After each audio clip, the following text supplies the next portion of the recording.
여러분, 어느 그 기독교 단체에서 한국인들이 성경 속에 나오는 인물 가운데 어떤 인물을 가장 좋아하는지 조사한 적이 있습니다.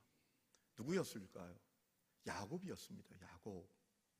왜 하필이면 성경에 나오는 그 많은 인물 가운데 한국인들이 야곱을 제일 좋아할까? 어느 신학자가 그런 얘기를 하더라고요. 야곱의 그 약삭빠른 기질과 풀뿌리 같은 인생의 그 여정이 한국인과 많이 닮아 있다라는 거예요. 여러분, 야곱이 둘째로 태어납니다. 뭘 의미합니까? 아버지가 받을 그 축복에서 제외되어 있다는 거예요. 그런데 야곱은 얼마나 약삭 빠릅니까? 형이 받을 그 장자의 축복을 가로채서 받아요. 안 되는 게 없어요. 그뿐만입니까? 그것 때문에 아람 땅까지 도망가서 살 때 얼마나 고생을 합니까? 사기 결혼을 당하고 14년 동안 월급 하나 못 받고 고생을 하고, 그런 참 모진 인생 가운데에도 끝까지 견디고 살아남아서 살아가는 여인 라헬을 얻고 또 부를 쟁취하잖아요. 그뿐만 아닙니까? 형 에서와의 문제도 돌아올 때 하나님의 천사와 씨름하는데 허벅지 관절뼈가 부러질 때까지 씨름하여 형 에서와의 문제도 해결받잖아요. 여러분, 야곱은 안 되는 게 없는 사람이었어요. 끈질긴 사람이었어요. 한국인이 그렇잖아요. 한국인 세계 땅끝에 가도 한국인은 다 있습니다. 어디 가도 살아남아요. 그뿐만 아니라 한국인은 안 되는 게 없습니다. 안 되는 게. 여러분, 성경을 보면 인물뿐만 아니라 우리에게 좀 동질감이 느껴지는 그런 말씀들도 많은데 그 가운데 하나가 이 사사기입니다. 사사기의 핵심이 뭡니까? 간단하게 말하면 이런 겁니다. 선순환이 아니라 악순환이 계속됐다라는 거예요. 여러분, 이스라엘 성들은 전적인 하나님의 은혜로 살았습니다. 은혜로 출애굽을 합니다. 은혜로 광야를 지납니다. 은혜로 요단강을 건넙니다. 은혜로 가나안 땅에 들어갑니다. 은혜로 가나안 땅을 또 정복합니다. 놀랍잖아요. 어떻게 성이 돈다고 무너집니까? 여리고 성을 돌기만 했는데 성이 무너져 내리고, 아모리 사람들과 전쟁할 때는 하늘에서 우박이 쏟아져 내리고 태양이 멈추는 역사가 일어나요. 전적인 하나님의 은혜였죠. 그렇게 가나안 땅을 정복하고 이스라엘 성들이 땅을 다 분배받고 평안을 누리게 되었다는 거예요. 그런데 문제는 안타깝게도 한 세대가 지나서 이스라엘 성들이 그 하나님의 은혜를 다 잊어버렸다는 거예요. 오늘 10절 말씀에 그 내용이 있죠. 그 세대의 사람도 다 그 조상에게로 돌아갔고 여호수아 세대가 다 죽었다는 거예요. 그런데 안타깝게도 그 다음 세대는 다른 세대가 돼버렸습니다. 그 후에 일어난 다른 세대는 여호와를 알지 못하고 여호와께서 이스라엘을 위하여 행하신 일도 알지 못했다라는 거예요. 하나님을 모르는 세대가 됐다는 거예요. 하나님이 하신 일을 모르는 세대가 됐다는 겁니다. 여러분, 이것이 하나님을 지식적으로 몰랐다는 것을 말하는 걸까요? 지식적으로 하나님이 행하신 일을 몰랐다는 것을 말하는 걸까요? 그렇지 않아요. 그렇지 않도록 여러분, 여호수아가 한 일이 뭡니까? 세겜 땅 상수리 나무에 돌을 세웠잖아요. 거기에 하나님의 말씀을 기록해 놨잖아요. 하나님의 은혜를 잊지 말라고. 여호수아 24장에 나오죠, 그 내용이. 다른 세대가 됐다는 건 뭡니까? 하나님과의 관계가 단절됐다는 거예요. 하나님과 분리된 인생이 됐다는 말이에요. 여러분, 교회 안에도 교회 안에 있지만 하나님과 관계가 없는 사람이 많아요. 하나님과 영적으로 분리되어 있는 사람들이 많아요. 그 사람들에게 일어나는 결과는 뭡니까? 다른 것 아닙니다. 하나님 떠납니다. 악을 행합니다. 범죄합니다. 우상을 숭배합니다. 이스라엘 성들이 그랬잖아요. 오늘 그 내용이 있지요. 11절 말씀 보면 이스라엘 자손이 여호와의 목전에 악을 행하여 바알들을 섬겼다. 여러분, 어떻게 하나님의 목전에서 악을 행합니까? 아니, 하나님이 시퍼렇게 살아계신데 그 눈앞에서 어떻게 악을 행합니까? 우리가 슈퍼에 가도 벽에 거울만 붙어 있어도 행동거지가 조심스러워지잖아요. 하나님의 목전에서 악을 행했다는 말은 하나님과의 관계가 끊어졌다는 거예요. 하나님이 시퍼렇게 살아계신데 그 하나님을 몰라요. 하나님이 느껴지지 않아요. 오늘 교회 안에도 그런 분이 많아요. 그래서 교회가 전쟁터가 되고 가정 안에도 그런 가정이 많습니다. 그래서 죄송합니다. 이해하고 들으세요. 콩가루 집안이 되는 거예요. 교회 와선 천사예요. 직분자예요. 가정에 가면 엉망진창이 되는 거예요. 하나님과 영적으로 관계가 없어요. 분리되어 있어요. 그러니 못할 게 없어요. 못할 짓이 없어요. 못할 일도 없어요. 못할 말도 없어요. 저는 우리 하늘님 교회 가운데 그런 분들이 한 분도 없기를 축복합니다. 하나님 목전에서 악을 행했다는 것은 하나님과의 관계가 끊어졌다는 거예요. 하나님과 분리된 사람들이 됐다는 겁니다. 그래서 어떻게 하죠? 악을 행하고 자기 소견대로 살고 우상 숭배했다는 것 아닙니까? 12절 애굽 땅에서 그들을 인도하여 내신 그들의 조상들이 하나님 여호와를 버리고 다른 신들 곧 그들의 주위에 있는 백성의 신들을 따라 그들에게 절하며 여호와를 진노케 했다라는 겁니다. 신명기의 언약을 잃어버렸다는 거죠. 여러분, 우리가 신명기를 읽어가면서 신명기의 핵심이 무엇인지 여러분 분명히 기억해야 된다고 말씀을 드렸잖아요. 오직 하나님을 사랑하고 그 말씀에 순종하라. 그리하면 복되리라. 얼마나 놀라운 약속이에요. 그 약속에 어떻게 반응하는가에 따라서 인생이 달라졌죠. 그 약속에 신실하게 반응하며 섬을 돌기만 해도 무너지고 그 약속에 신실하게 반응하지 않으니 조그만 아이성에도 비참하게 패배했다는 거죠. 제가 말씀드렸죠. 하나님의 약속에 어떻게 반응하는가에 따라서 우리 인생이 달라진다는 사실을 알려주시기 위함이었다는 거죠. 안타까운 건 그 하나님의 언약에서 멀어졌어요. 여러분, 우리가 주목해야 될 점은 여호수아 이후 세대가 하나님을 버렸다고 다른 신까지 버린 게 아니에요. 하나님 안 섬긴다고 다른 신도 안 섬긴 게 아닙니다. 하나님을 버리고 하나님을 섬기지 않았을 때 다른 신을 섬겨요. 오늘도 똑같아요.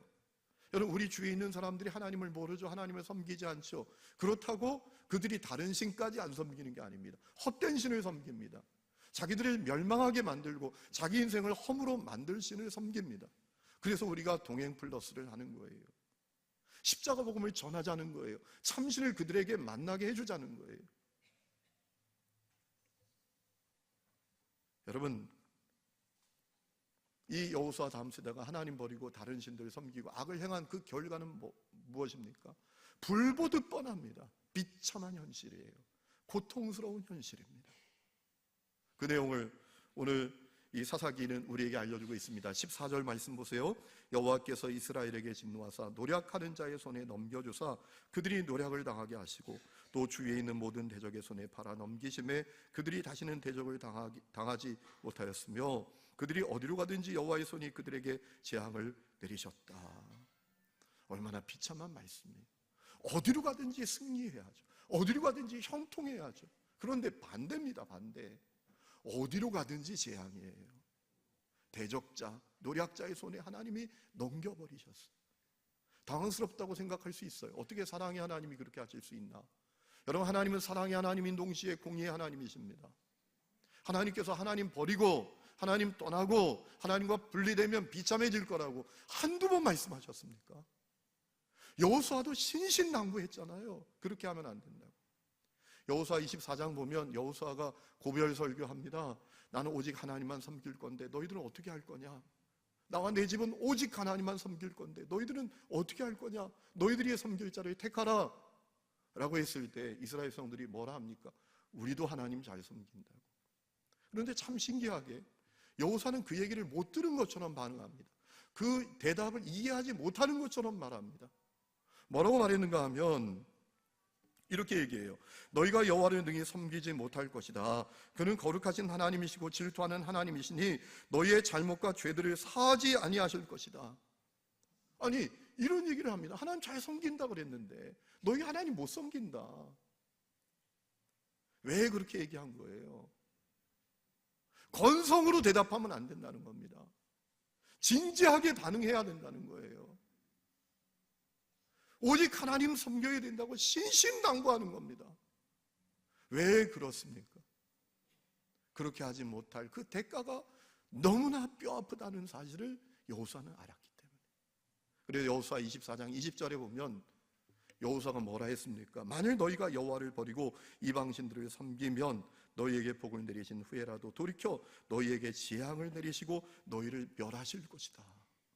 너희 멸망받게 된다. 그래서 여호사는 신신당부한 거예요. 하나님 섬겨야 된다. 하나님 떠나면 안 된다. 하지만 하나님 떠나서, 하나님 버려서 징계를 받고 고통을 겪는데 혹독한 고통을 겪잖아요. 그래서 얼마나 괴로웠는지 오늘 말씀해 보면 슬피 부르짖었다. 살려달라고, 살려달라. 하나님 사랑의 하나님이시기 때문에 살려달라 하시면 또 살려주시는 거예요. 여러분 가운데 죽게 되신 분들이 있습니까?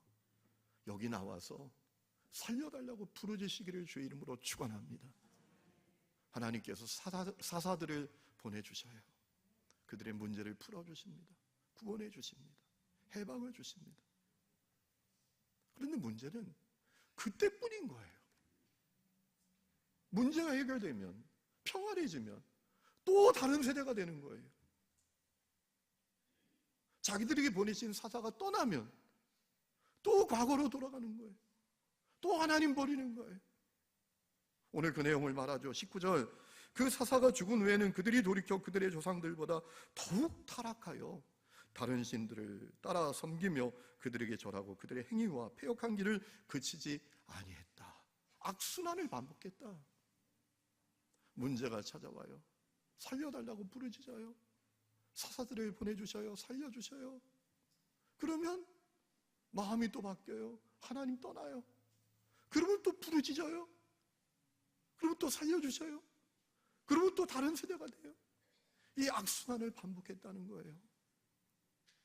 여러분, 이 얘기가 누구 얘기입니까? 오늘 우리들 얘기잖아요. 우리가 살아가면서 고난이 와요. 인생의 겨울이 와요. 그러면 살려달라고, 살려달라고. 하나님 목을 졸라요. 목을 졸라. 금식 기도하고 40일 기도하고 그것도 안 되면 100일 기도를 하고 그것도 안 되면 1000일 기도까지 목을 졸르다가 문제를 해결해 주시면 언제 그렇게 기도했는지 찾지 않아요. 부르짖지 않아요. 그게 우리 얘기잖아요. 이 사사기가 그래서 우리에게 동질감이 느껴지는 말씀이잖아요. 여러분, 중요한 질문 앞에 우리는 서야 돼요. 왜 그러면 이 사사시대 사람들은 그렇게 살았을까?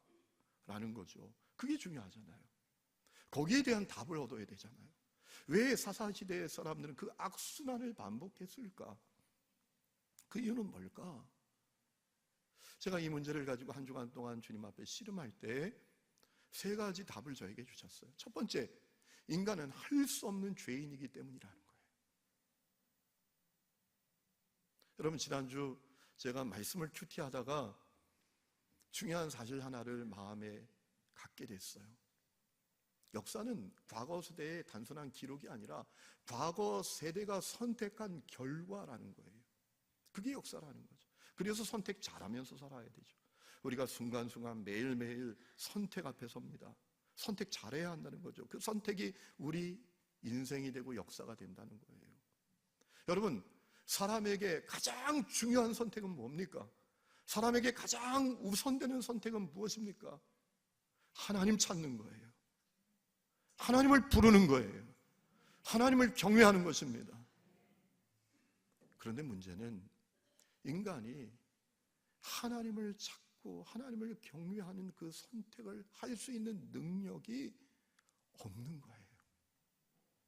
그게 비극 중에 비극이에요. 왜냐하면 아담이 범죄하고 타락한 이후에 그 죄성이 우리 가운데 있어요. 인간은 전적으로 타락했기 때문에 하나님을 찾고 하나님을 구하고 거룩을 선택할 수 있는 능력 자체가 인간에게 없어요. 그게 문제예요. 그게 인간의 비극이에요. 로마서 1장을 보면 사도 바울이 그 내용을 우리에게 분명히 알려주고 있잖아요. 하나님을 알되 하나님을 영화롭게 하지 않고 감사하지 않고 오히려 그 생각과 마음이 미련하고 허망하고 어두워져서 스스로 지혜 있다 하지만 어리석게 되어 썩지 않는 것을 하나님의 영광과 우상과 바꾼다는 거예요. 무슨 얘기죠? 하나님을 알지만 선택을 하나님을 못하는 거예요. 그게 인간의 실존이라는 겁니다. 그래서 수많은 사람들이 어리석은 선택을 하면서 살죠. 이번에 가족여행을 처음으로 네 식구가 다 여행을 했어요. 애들 한 4살 뭐 이럴 때는 같이 이렇게 여행을 했던 적이 있는데 처음으로 넷이 여행을 갔어요. 그것도 외국으로.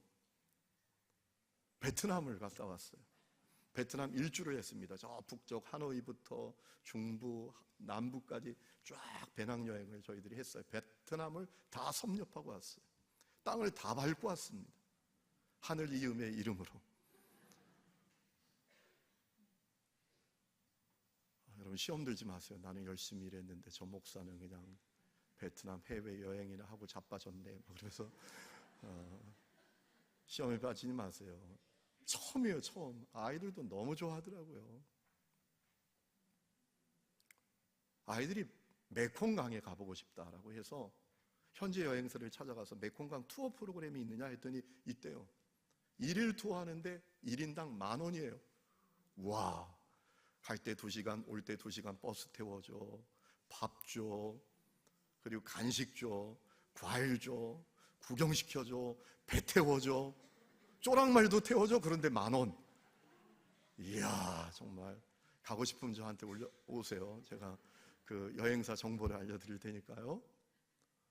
인터내셔널이니까 현지 여행사니까 뭐 외국 사람들이 다 모였어요. 뭐 미국 사람, 네덜란드 사람, 저 아프리카에서 온 사람, 스페인에서 온 사람, 중국에서 온 사람, 한국인들은 저희들밖에 없더라고요. 그래서 이렇게 가는데 그 메콩강에 가서 이렇게 이동하는데 자꾸 같이 이동하는 사람들 가운데 한국 사람 3사람이 있어요. 한국 남자들이 3명이 왔는데 3명만 다니는 게 아니에요. 베트남 여성들 3명에서 쌍쌍 3쌍이 같이 다니는 거예요.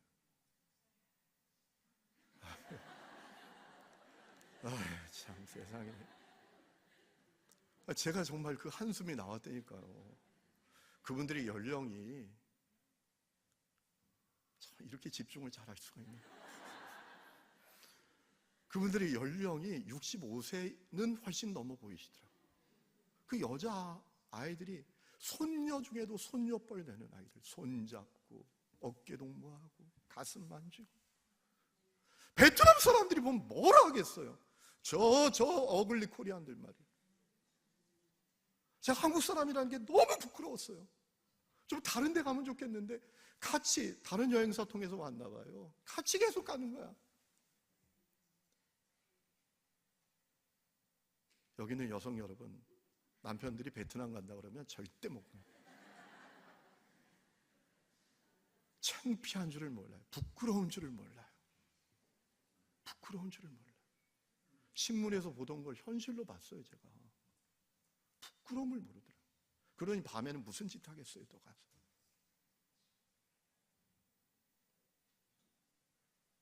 제가 그들을 정죄했는데 오늘 말씀을 준비하는 가운데 회개가 됐어요. 그것이 인간의 비극이에요.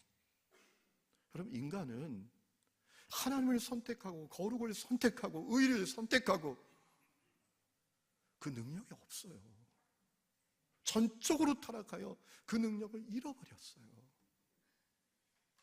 그래 하나님을 떠나는 거예요. 어리석은 선택을 하는 거예요. 더욱이 전적으로 타락한 인간은 존재의 불안함, 미래에 대한 불안함, 삶의 두려움으로 다 쫓기며 살죠. 그럼 오늘 말씀 11절을 보면 여호수아의 다음 세대가 하나님 버리고 섬긴 신 이름이 나오잖아요. 바알. 13절에 가면 또 이름이 나오죠. 아스다롯이라는 이름이 나옵니다. 이 신은 부부입니다. 부부. 바알이 남편이고 아스다롯이 부인이에요. 계절을 주관하고 농사를 주관한다고 믿는 신이에요. 가나안 사람들이. 풍요와 다산을 가져다 줄 수 있다고 믿는 신입니다.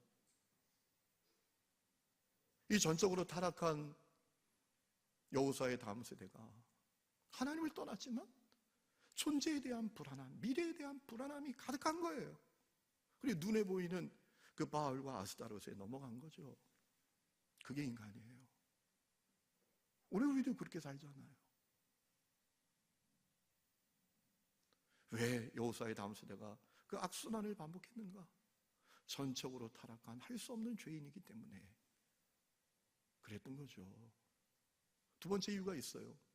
자녀에게 신앙을 전수하는 데 실패한 거예요. 여러분, 지금 인도네시아에서 아시안게임 하잖아요. 여자 체조 마루 경기에서 16살 먹은 우리나라 여자 선수가 금메달 땄어요. 여소정이라고. 여러분, 그 아버지가 훌륭한 선수입니다. 선수 출신이에요. 여홍철이라고. 올림픽에서 그 마루 경기에서 은메달을 땄던 그런 선수죠. 그 아버지의 그 딸이더라고요. 그 아버지의 체력, 그 아버지의 재능을 그대로 이어받았더라고요. 생긴 것도 비슷한 것 같아. 그래서 저 딸은 늘 저를 싫어하지만 말이에요. 여러분, 중요한 사실이 있어요. 체력, 재능, 지능은 유전자를 통해서 전수돼요. 그런데 신앙은 달라요. 신앙은 결코 유전자를 통해서 전수되는 법이 없어요. 여호수아의 세대가 그걸 잊어버린 거예요. 그래서 다음 세대에게 신앙을 전수해 주지 못했어요.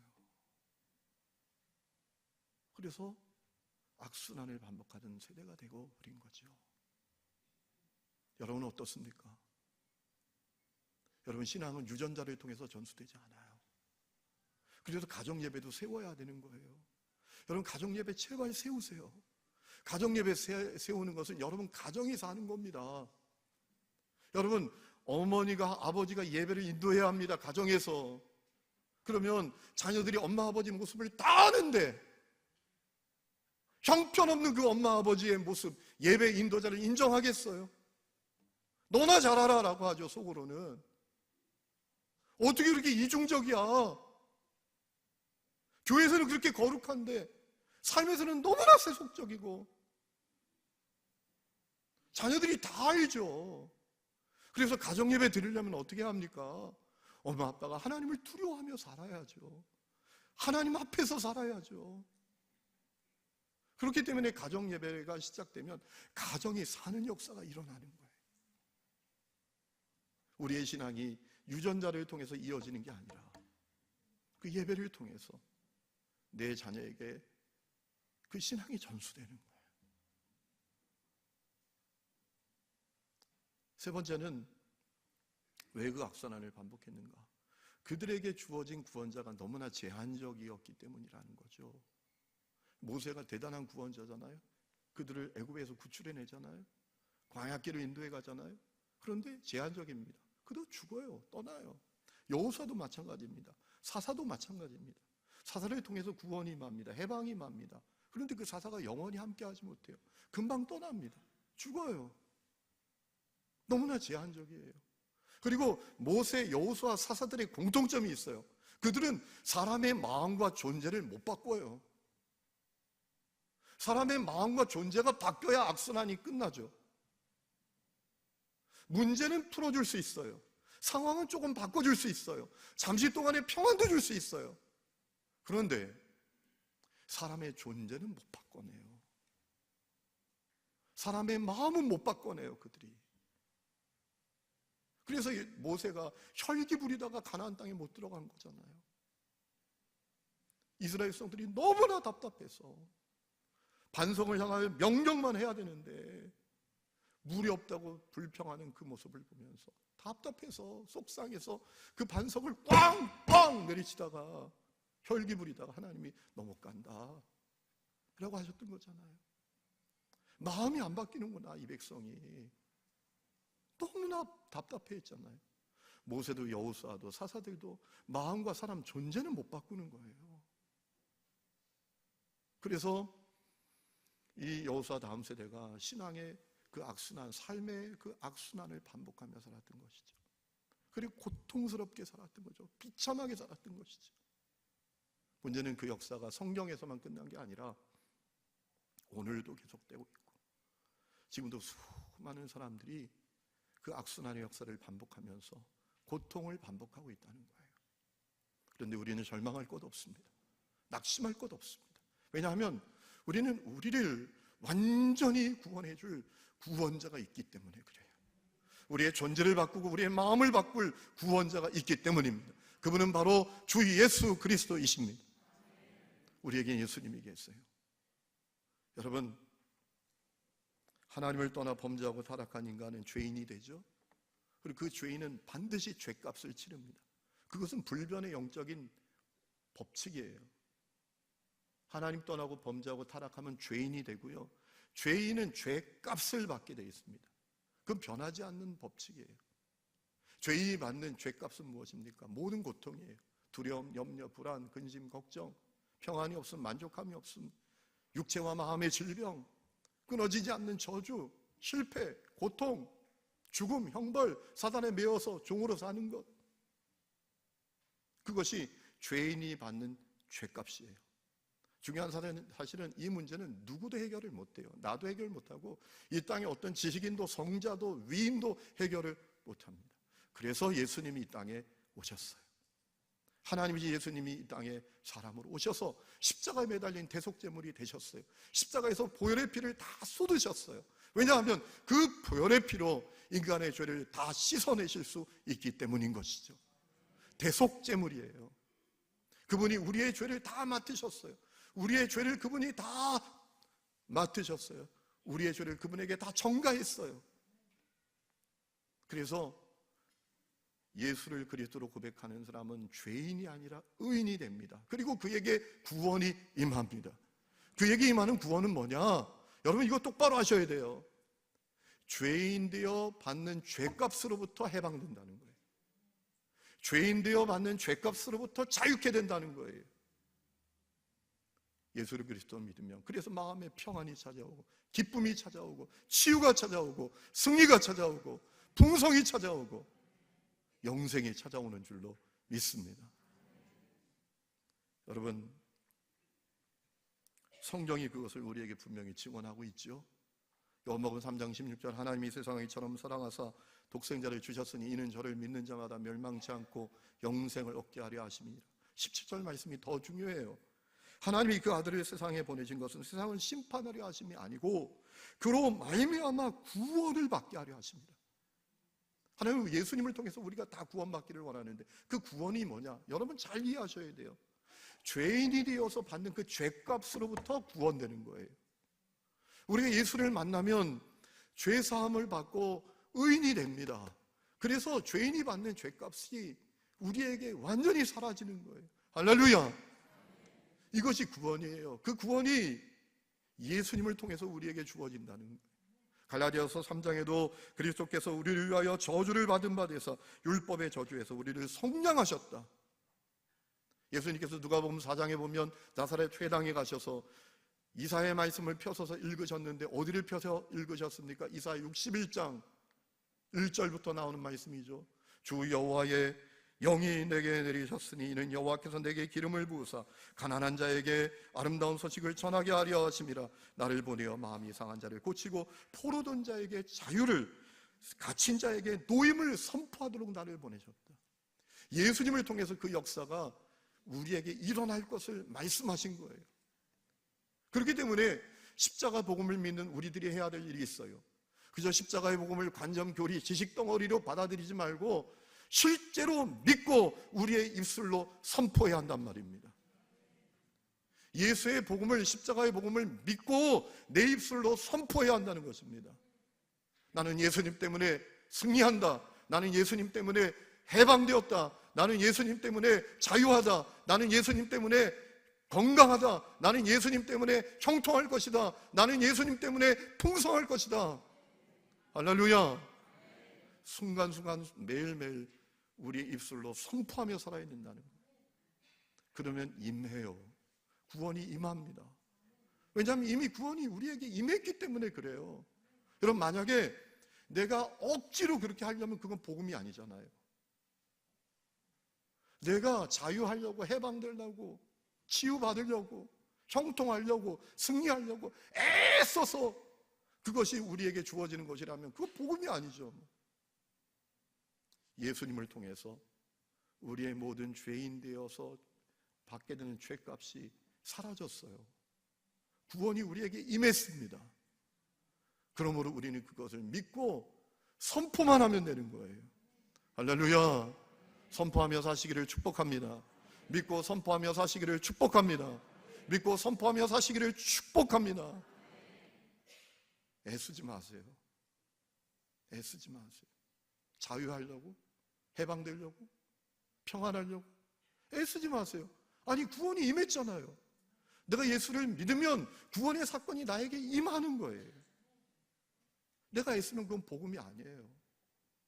여러분, 새 옷을 샀어요. 새 옷을 입었어요. 그럼 여러분 뭐라 합니까? 이거 새 옷이야 하는 거예요. 마찬가지예요. 구원이 우리에게 임했습니다. 그러면 우리가 그것을 믿고 선포하면 되는 겁니다. 나는 기뻐해, 나는 평안해, 나는 자유해, 나는 승리해, 나는 풍성해, 나는 건강해 외치며 선포하며 사는 거예요. 그리고 기도와 말씀으로 거룩 가운데 주님의 나라와 주님의 의를 위해서 사는 거예요. 그러면 신앙의 악순환이, 이 삶의 악순환이 끊어지는 역사가 일어나요. 여러분 그렇게 살고 있습니까? 오늘 많은 사람들이 그러지 않아요. 어느 목사님이 어느 교회 갔어요. 부흥회를 갔습니다.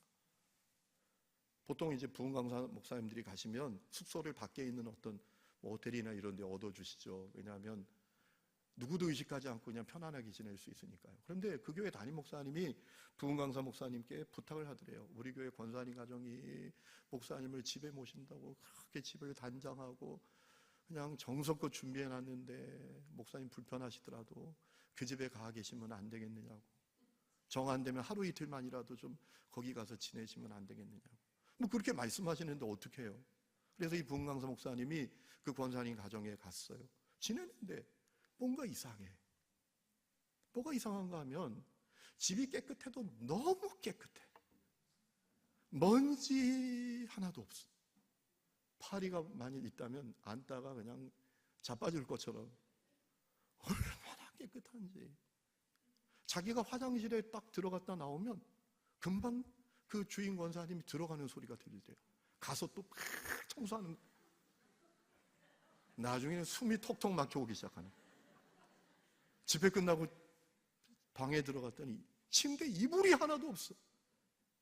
이불이 어디 갔냐고 그랬더니 먼지 앉을까봐 침대에 있는 이불까지 다 접어서 장롱 안에 다 넣어놨어요. 숨이 막혀가지고 왜 이리 살지? 이건 뭔가 문제가 있다 생각해서 식사를 하면서 이 목사님이 대화를 시작했는데 성령께서 역사하셔서 그 부인 여자 권사님이 자기 속을 드러내요. 그 부인 여자 권사님에게